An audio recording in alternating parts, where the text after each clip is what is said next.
வணக்கம். நீங்கள் இணைந்திருப்பது உதயன் வலையொலியின் இரவு நேர பிரதான செய்திகளுடன். செய்தி தொகுப்பு உதயன் டிஜிட்டல் செய்தி பிரிவு செய்திகளோடு நான் புஷ்கரணி ரவீந்திரன். இலங்கை தமிழரசு கட்சி ஆரம்பிக்கப்பட்டு இன்றுடன் 75 ஆண்டுகள் பூர்த்தியாவதை முன்னிட்டு இலங்கை தமிழரசு கட்சியின் ஸ்தாபகர் தலைவர் தந்தை செல்வாவிற்கு அஞ்சலி செலுத்தப்பட்டது. யாழ்ப்பாணத்தில் அமைந்துள்ள தந்தை செல்வா நினைவு சதுக்கத்தில் அமைந்துள்ள தந்தை செல்வா சிலைக்கு இலங்கை தமிழரசு கட்சியின் முக்கியஸ்தர்களால் மலர் மாலை அணிவித்தும் மலர் தூவியும் அஞ்சலி செலுத்தப்பட்டது. குறித்த நிகழ்வில் இலங்கை தமிழரசு கட்சியின் முக்கியஸ்தர்களான மாவை சேனாதிராஜா, CVK சிவஞானம், ஜனாதிபதி சட்டத்தரணி MA சுமந்திரன் உள்ளிட்ட பலர் கலந்து கொண்டு தந்தை செல்வாவின் உருவச்சிலைக்கு மலர் மாலை அணிவித்து அஞ்சலி செலுத்தினர். இலங்கை தமிழரசு கட்சி 1949 ஆண்டு டிசம்பர் 18 கொழும்பு மருதானை எழுதுவினைஞர் சங்க மண்டபத்தில் வைத்து தந்தை செல்வாவின் தலைமையில் ஆரம்பிக்கப்பட்டமை குறிப்பிடத்தக்கது.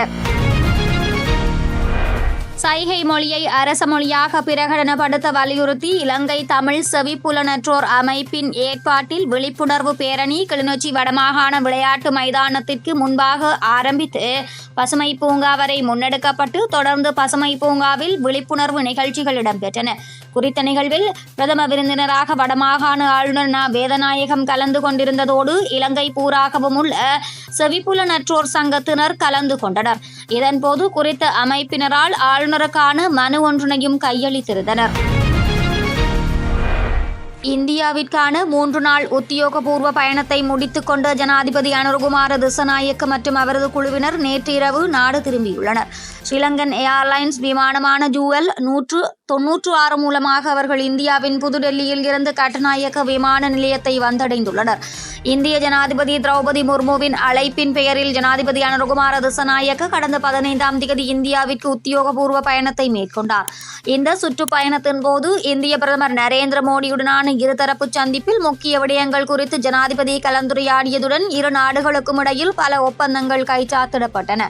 ஜனாதிபதி அனுரகுமார திஸநாயக்க, இந்திய ஜனாதிபதி திரௌபதி முர்மு, துணை ஜனாதிபதி ஸ்ரீ ஜெகதீப் தன்கர், இந்திய வெளிவிவகார அமைச்சர் கலாநிதி S. ஜெய்சங்கர், இந்திய சுகாதார அமைச்சர் JP நந்தா, இந்தியாவின் தேசிய பாதுகாப்பு ஆலோசகர் ஸ்ரீ அஜித் தோவல் உள்ளிட்ட ராஜதந்திரிகளையும் சந்தித்து கலந்துரையாடியிருந்தார். இதன்போது இரு நாடுகளுக்கும் இடையில் முதலீடு, வணிகம், பாதுகாப்பு தொடர்புகளை பலப்படுத்துவது போன்ற விடயங்கள் குறித்து அவதானம் செலுத்தப்பட்டிருந்தது.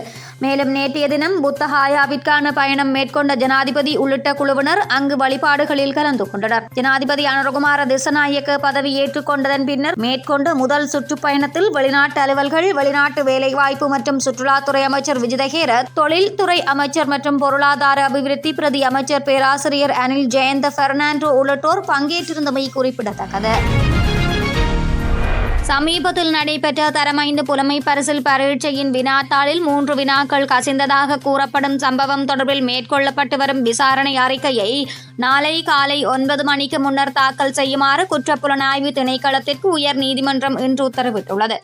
யசந்த கோதாகொட, குமுதுனி விக்ரமசிங்க மற்றும் அர்ஜுன ஒபேசகர ஆகியோர் அடங்கிய அமர்வு இந்த உத்தரவை பிறப்பித்துள்ளது. 5ஆம் தர புலமை பரிசில் 1ஆம் பகுதி தாளில் 3 வினாக்கள் கசிந்தமைக்காக உரிய பரீட்சையை மீள நடத்துவதற்கான உத்தரவை பிறப்பிக்குமாறு பரீட்சையில் பங்கு பற்றிய மாணவர்கள் மற்றும் பெற்றோர்கள் குழுவினரால் சமர்ப்பிக்கப்பட்ட 4 அடிப்படை உரிமை மனுக்கள் இன்று விசாரணைக்கு எடுத்துக் கொள்ளப்பட்ட போதே இந்த உத்தரவு பிறப்பிக்கப்பட்டுள்ளது.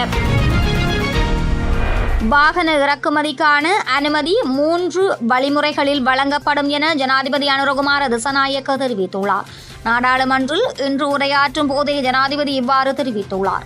2022 மற்றும் 2023 ஆண்டு கால சூழல் இனி ஒருபோதும் தோற்றம் பெறாது எனவும் எதிர்வரும் 2025 ஆண்டு முதல் உழைக்கும் போது செலுத்தும் வரி திருத்தம் செய்யப்படும் எனவும் மேலும் சேவை ஏற்றுமதி மீதான வரி 15% அமுல்படுத்தப்படும் என தெரிவித்த ஜனாதிபதி குறைந்த வருமானம் பெறுவோர் மீது புதிய வரிகளை விதிக்கும் நோக்கம் கிடையாது என்றும் தெரிவித்தார். இதேவேளை எதிர்வருகின்ற 2028 ஆண்டிற்குள் வெளிநாட்டு கையிருப்பை $15.1 பில்லியன் அதிகரிப்பதே அரசாங்கத்தின் நோக்கம் எனவும் 2028 ஆண்டு தமது அரசாங்கம் தான் அமையும் எனவும் ஜனாதிபதி மிகுந்த நம்பிக்கையுடன் தெரிவித்தார்.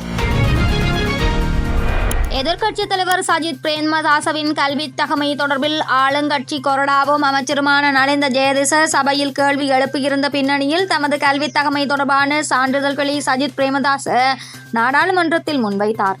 அரசியல் மேடைகளிலும் சமூக ஊடகங்களிலும் சஜித் பிரேமதாசவின் கல்வி தகமை பல்வேறு கேள்விகள் தொடர்ச்சியாக எழுப்பப்பட்டு வந்த நிலையில் சஜித் பிரேமதாசவின் கல்வி தகமை தொடர்பில் பல்வேறு சர்ச்சைகள் நிலவுவதால் லண்டனில் அவர் பெற்ற கல்வி தகமைகளை வெளிப்படுத்தினால் சர்ச்சைகளுக்கு முற்றுப்புள்ளியை வைக்க முடியும் என ஆளுங்கட்சி பிரதம கொறடாவும் சுகாதார அமைச்சருமான நலிந்த ஜெயதிச உட்பட ஆளுங்கட்சியின் சில உறுப்பினர்கள் நேற்று நாடாளுமன்றத்தில் கோரிக்கை முன்வைத்திருந்தனர். இதற்கு முற்றுப்புள்ளி வைக்கும் விதமாக இன்று காலை தமது கல்வி தகமைகள் தொடர்பிலான சான்றிதழ்களை சஜித் பிரேமதாச சபையில் முன்வைத்தார். தான் சமர்ப்பித்த ஆவணங்கள் அனைத்தும் உண்மை, அதில் தவறு இருக்குமாயின் அது குறித்து எவரும் கண்டறிந்து நிரூபித்தால் நாடாளுமன்ற உறுப்பினர் பதவியில் இருந்தும் எதிர்க்கட்சித் தலைவர் பதவியில் இருந்தும் ஏன் அரசியலில் இருந்தும் விலக தயார் என சஜித் பிரேமதாச தெரிவித்தார். நான் எனது பிறப்பு சான்றிதழையும் எடுத்து வந்துள்ளேன், எவராவது கேள்வி கேட்பார்கள் என்று நினைத்துத்தான் அதனையும் எடுத்து வந்தேன் என கூறிய அவர் தனது கல்வி பொது தராதர சாதாரண தர பெறுபேறு தொடர்பாக தவறான தகவல்கள் பகிரப்பட்டு வருகின்றன. நான் படித்த காலத்தில் F தான் இருந்தது, மாறாக நான் அனைத்து பாடங்களிலும் W வாங்கியுள்ளதாக தகவல்கள் பகிரப்பட்டு வருவதை அவதானித்தேன். என்னுடைய கல்வி தகமையில் சந்தேகம் இருந்தால் பிரதமரிடம் கேளுங்கள், நான் அவரிடமும் கல்வி பயின்றுள்ளேன் என்றார். முன்னாள் சுகாதார அமைச்சர் கெஹலிய ரம்புக்வெலவின் நடைமுறை மற்றும் நிலையான வைப்பு கணக்குகள் 2ஐ ஒரு வார காலத்திற்கு இடைநிறுத்துமாறு லஞ்ச ஊழல் விசாரணை ஆணைக்குழு உத்தரவிட்டுள்ளது. 2 கணக்குகளின் இருப்பு தொகை சுமார் 200 லட்சம் ரூபாய் என தெரிவிக்கப்பட்டுள்ளது. கடந்த 2023ஆம் ஆண்டு 9ஆம் இலக்க ஊழல் தடுப்பு சட்டத்தின் 53 கீழ் 1 பிரிவின்படி நேற்று முதல் இடைநிறுத்தம் செய்ய உத்தரவிடப்பட்டுள்ளமை குறிப்பிடத்தக்கது. இலங்கை வெளிநாட்டு வேலைவாய்ப்பு பணியக அதிகாரிகளின் புகைப்படங்களை பயன்படுத்தி வெளிநாடுகளில் வேலைவாய்ப்புகளை பெற்றுக் கொடுப்பதாக கூறி நிதி மோசடி செயற்பாடு ஒன்று இடம்பெறுவதாக தகவல்கள் வெளியாகியுள்ளன. தமது பணியகத்தின் உயர் அதிகாரிகளின் புகைப்படங்களை பயன்படுத்தி வாட்ஸ்அப் தொடர்புகளை உருவாக்கி இஸ்ரேலில் வேலை தருவதாக கூறி இந்த நிதி மோசடி நடந்து வருவதாக இலங்கை வெளிநாட்டு வேலைவாய்ப்பு பணியகம் விடுத்துள்ள அறிக்கையில் தெரிவிக்கப்பட்டுள்ளது. பணியகத்தின் உத்தியோகபூர்வ ஃபேஸ்புக் பக்கத்தில் வெளியிடப்பட்ட புகைப்படங்களை தவறாக பயன்படுத்தி இந்த நிதி மோசடிகளில் ஈடுபடுவதாக இதுவரை பல முறைப்பாடுகள் கிடைத்துள்ளன. எனவே இவ்வாறான மோசடியாளர்களிடம் சிக்க வேண்டாம் என வெளிநாட்டு வேலைவாய்ப்பு பணியகம் மக்களை கேட்டுக்கொண்டுள்ளதுடன் மோசடி நடவடிக்கைகள் தொடர்பான தகவல்களை பணியகத்தின் துரித தொலைபேசி இலக்கமான 1989 அல்லது 07175935593 என்ற வாட்ஸ்அப் இலக்கத்திற்கு வழங்குமாறு தெரிவித்துள்ளமை சுட்டிக்காட்டத்தக்கது. இத்துடன் உதயன் டிஜிட்டல் வலையொலியின் இரவு நேர பிரதான செய்திகள் நிறைவடைகின்றன. தொடர்ந்து நாளை காலை நேர செய்தி அறிக்கையோடு இணைந்திருக்கலாம். வணக்கம்.